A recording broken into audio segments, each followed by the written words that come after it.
এই অবস্থাতেই আপনারা জানেন গত লকডাউন পিরিয়ডে আমরা সারা দেশব্যাপী বিদ্যুৎ গ্রাহকদের সাথে যোগাযোগ গড়ে তুলেছিলাম আমাদের সংগঠন অ্যাবেকার পক্ষ থেকে, যেটা এই পশ্চিম বাংলার সংগঠন। সেই পরিপ্রেক্ষিতে লকডাউন পিরিয়ডেই যখন দিল্লিতে কৃষক আন্দোলন চলছিল, সেই সময় আমাদের অ্যাবেকার নেতৃবৃন্দরা সেই কৃষক আন্দোলনকে সংহতি জানাতে গিয়ে সারা দেশের কৃষক সমাজের প্রতিনিধিরা 3টে কালা কৃষি আইন এবং বিদ্যুৎ আইন 2003 সংশোধনী 2020 বিরুদ্ধে তারা যে আন্দোলন করছিল, সেই আন্দোলনে আমাদের সাথে তাদের যোগাযোগ গড়ে ওঠে। সেই যোগাযোগের ভিত্তিতে গত বছর মধ্যপ্রদেশের ভোপালে সারা ভারতবর্ষের বিভিন্ন স্টেটের বিদ্যুৎ গ্রাহক প্রতিনিধিদের এক ঐতিহাসিক সম্মেলনের মধ্য দিয়ে বিদ্যুৎ গ্রাহকদের অল ইন্ডিয়া সংগঠন গড়ে উঠেছে, যার নাম all India electricity consumers association. Niloy একটা ভুল কথা বলেছে, সেটা হলো অ্যাবেকা উঠে যায়নি। অ্যাবেকা এই পশ্চিমবঙ্গের সংগঠন হিসাবে আছে, আবার অল ইন্ডিয়া ইলেকট্রিসিটি কনজিউমার্স অ্যাসোসিয়েশনের এই রাজ্য সংগঠন হিসাবে সেই কমিটিতেও রয়েছে। সেই অল ইন্ডিয়া কমিটি কেন্দ্রীয় সরকারের যে বিদ্যুৎ আইন 2003 সংশোধনী 20, যা পরে 2022 সালে যখন তারা লোকসভায় পেশ করেছিলেন, তখন আমরা তার বিরুদ্ধে ওই সর্বভারতীয় কমিটির নেতৃত্বে আন্দোলন পরিচালনা করছিলাম। আপনারা নিশ্চয়ই এই খবর রাখেন, এখনো পর্যন্ত ওই বিল এখনো পাস হয়নি।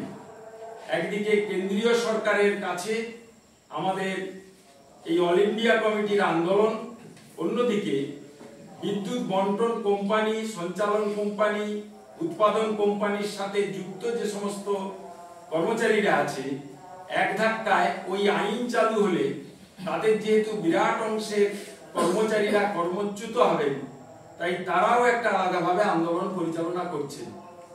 যে সময় লোকসভায় কেন্দ্রীয় সরকার এই বিল পেশ করে, সেই সময় আমাদের সংগঠনের পক্ষ থেকে লোকসভার সমস্ত সদস্যদের কাছে আমরা অ্যাপিল করেছিলাম কেন্দ্রীয় সরকারের এই জনস্বার্থ বিরোধী বিদ্যুৎ বিলে যাতে তারা সমর্থন না করে। সব মিলে কেন্দ্রীয় সরকার সেই বিল পেশ করলেও এখনো পর্যন্ত পাস হয়নি লোকসভাতে, স্ট্যান্ডিং কমিটিতে পাঠানো হয়েছে।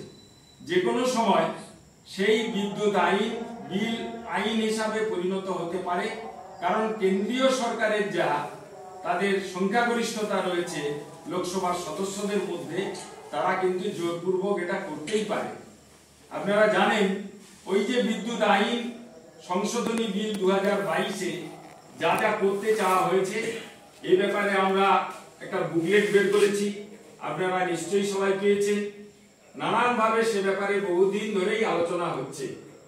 ওই আইন বিলটা যদি আইনে পরিণত হয়, এখনো পর্যন্ত আপনারা যে বিদ্যুতের পার ইউনিট দাম দিয়ে থাকেন, প্রায় তার দ্বিগুণের কাছাকাছি দাম দিয়ে পৌঁছাবে। ক্রস সাবসিডি বলে এখনো পর্যন্ত বিদ্যুৎ আইনের একটা প্রথা রয়েছে, সেই ক্রস সাবসিডি প্রথা তুলে দেওয়া হবে। তুলে দিয়ে বিদ্যুতের ক্ষেত্রে এখনো পর্যন্ত বড় বিদ্যুৎ গ্রাহক যারা, যাদেরকে ইংরেজিতে বলে বাল্ক কনজিউমার, তারা তুলনামূলকভাবে ইউনিট পিছু বেশি দাম দেয়। আর আমরা যারা ক্ষুদ্র কনজিউমার, ইন্ডাস্ট্রি থেকে শুরু করে ডোমেস্টিক পর্যন্ত, আমরা ইউনিট পিছু যে দাম দেই তা অনেক কম। ফলে এই বিল পাস হলে ক্রস সাবসিডি তুলে দিয়ে সমস্ত শ্রেণীর বিদ্যুতের ক্ষেত্রে পার ইউনিট দাম একই তারা দাঁড় করাতে চাচ্ছে। নিজের বাড়ি মানেই মাথার উপর নিশ্চিন্ত ছাদ। ছাদকে রক্ষা করুন রোদ বৃষ্টির যাবতীয় প্রকোপ থেকে।